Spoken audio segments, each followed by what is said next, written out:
Jimmy had just finished his workout on the treadmill when he was still lost in thoughts about last night's good times. Suddenly, a SWAT team burst through his door and tackled him to the ground. This was a joint operation between the FBI and the DEA. Soon, they discovered large quantities of illegal drugs and weapons in Jimmy's house, but they found even more than they bargained for, which meant Jimmy would spend the rest of his life behind bars. But Jimmy remained calm and remained calm. He was confident that his father would pull some strings to get him out. However, his father chose to compromise with the prosecutor handling the case to protect the family's interests.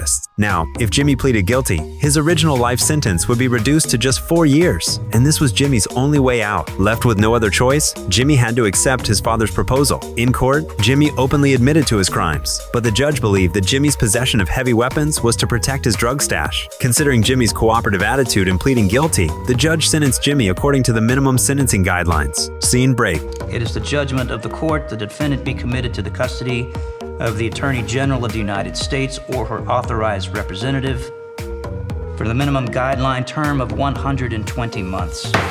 Only then did Jimmy realize that both he and his father had been deceived by the prosecutor. 7 months into his prison sentence, a guard suddenly escorted Jimmy to the infirmary, where the same prosecutor and a woman were waiting for him. The woman identified herself as a special FBI agent. She was there to discuss a deal with Jimmy. They wanted to transfer Jimmy to another prison to help them solve a serial murder case, and Jimmy's reward would be his freedom. But Jimmy had been fooled once before and didn't trust the woman's smooth talk. The woman had no choice but to leave behind a case file and told Jimmy to contact her after he had thought it over. That night, lying in his bed, Jimmy couldn't sleep. Under the dim light, he couldn't resist pulling out the case file to read it carefully. The horrific crimes recorded in the file shocked him beyond belief.